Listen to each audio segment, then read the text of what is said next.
think that those people play a corrupt game, so to speak.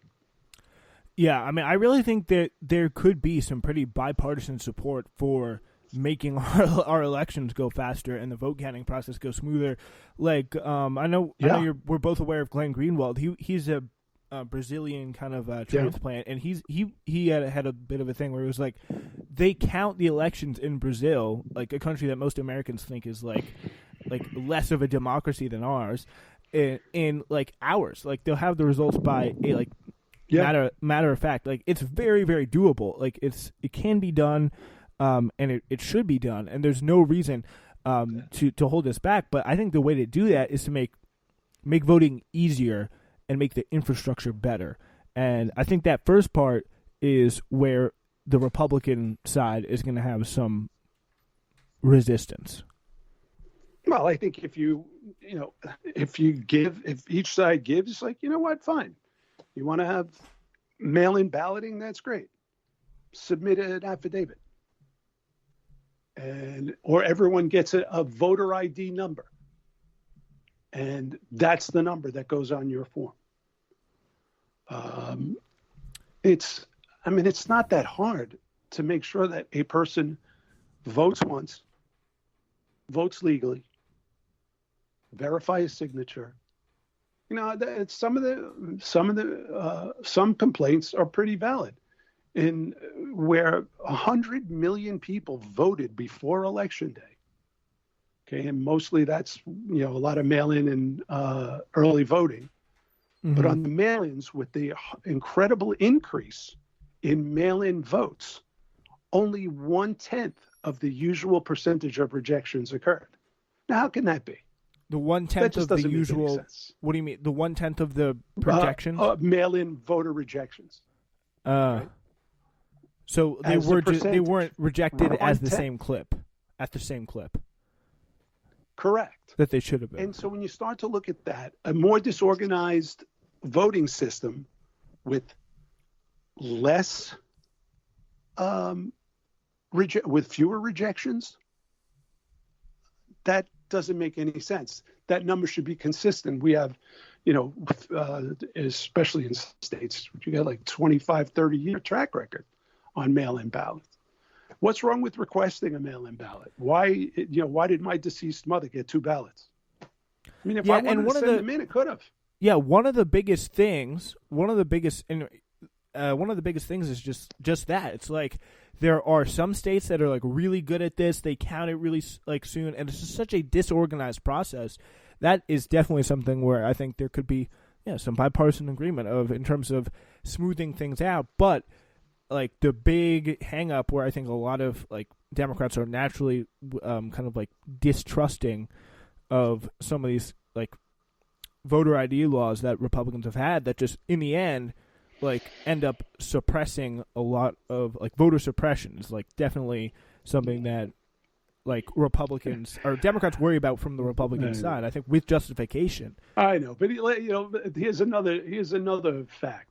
In Georgia, people are screaming about voter suppression. The percentage increase of African American vote year over year is bigger than anyone else's. Yeah, and so what's being suppressed? What that is, I think, is something that, like, I don't want to put it all on Stacey Abrams. She's like a very visible figurehead, of course, but that is just like something that the Democrats are so foreign to everywhere else in the country, which is like organizing 24/7, 365, and that's like staying in touch with those voters, and that's the base. Like that's something the Democratic Party never does. They never you got to give her credit. I disagree with her politics, but that is how. Yeah, to me, that's how politics are supposed to be working. And you don't have to be like a Medicare for All, like DSA member to see that and see that that's the best way to win elections, especially if you're on the Democratic side, which is like organize the base, get them to turn out, and that's a lot more of an effective strategy than trying to convince like the 9% of swing voters in this country. I tell you, and we're heading into fewer and fewer swing voters. I mean, people are drawing battle lines. It's unbelievable. Yeah, I've never. When I tell people, I'm matter of fact about it. People ask me who I vote for. tell them, and I tell them why. And it's very rare that someone will just say, "Oh, okay, that's an interesting reason. I never." People say, "You voted for that crazy maniac, bigot, anti-Semite." Mm-hmm. So, you know what? I don't volunteer that information. Yeah, I mean, yeah. Why would you? Why, especially in like the. Yeah, I'm tired of being pounded for being a small government, low tax, big economy for guy. It's like I don't see anything that separates me from a lot of other people who are to the left of me, except for the fact that they couldn't stomach the Twitter feed of Donald Trump.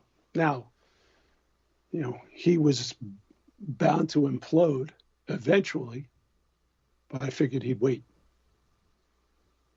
Yeah. But no, he imploded. But he took the Republican Party with him. I think that may be his agenda for all.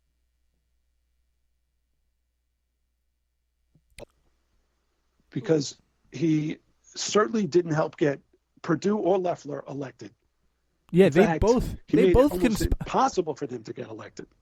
McConnell's combination, Trump bringing that up in the first place was the $2,000 checks was a huge hurt, and then McConnell refusing to pass it through was also the kind of the nail in the coffin. And it could have been very different. And on the Democratic side, that just shows you the fact that maybe running on some real thing that you're actually going to do for someone can be a little bit effective. That is a very clear example of the material incentive that actually makes a difference in people's lives, especially in a crisis time like this. That is really what that's the lesson that I take from it. And it's something I'd like to see more of. When you get Donald Trump, Nancy Pelosi, and AOC agreeing on something, you got to read the fine print. Yeah, well, I honestly, that was very, very, very surprising. The fact that Mitch McConnell came in there and stifled that last minute, and you also saw some of the biggest figureheads of the Obama administration too, the Larry Summers of the world coming out and saying no, this direct checks aren't good. We need less. The economy is in danger of overheat. People have too much money to spend. That's the take there from Larry. Let everyone go back to work. Vaccinate the old people and let everyone go to work. Leading one of the best recoveries. Yeah, lockdown. The fact that we have had this lockdown for so long. I mean, this is kind of another discussion, but I think it's a large part of just the federal problems, and there definitely a lot of grievances with certain liberal or quote unquote liberal power seizing, vaccine restricting governors like the one here in New York. Oh my God. But yeah, they started on him. Yeah, but to wrap this all up around this one kind of thing about the Republican Party is going to be very interesting to see if these kind of the antics of yesterday, to put a light word on it, will hurt them down the line. Where do you see that going? I just have to say this. I think Mitch McConnell was happy to get rid of Donald Trump. 100%. And I think that he sort of acknowledges that if Georgia had to go with him for now, that was okay. Because he does know Joe Biden. I think Joe Biden is going to be a little more centrist than a lot of people on the left would like. And so I think he will throw a few bones to the right-leaning folks in the Senate and the House. And Mitch McConnell just dumped a huge headache. And that headache took himself down so horribly, I don't know that he could get elected dog catcher. But no, people have short memories. Yeah, this can set I think what I think is a huge portion of the Republican base is on board with Trump. The Republican Party is the Trump Party at this point, and it'll be interesting to see with this kind of concession speech it's too early to tell what will happen to the base. How's the base feeling? What are they going to do about this? Are they going to pack it up? Are they going to go home, or are they going to like continue fighting like the Trump jihad almost for like to just? Yeah. I don't see the point, but only time I think will you're going to find. I think you're going to see a lot of Republicans fighting for a slice of what's left in the vacuum, and I'm betting that even Republicans, it's only the party of Donald Trump because he had the political savvy to say, law enforcement, we need law enforcement. Why are we cutting down on police presence? This is what makes people safe. A lot of people, you can't deny that. It's like, who do you call when you have a problem? You call a police officer, right? It's like most people have had some interactions with police, some of them bad.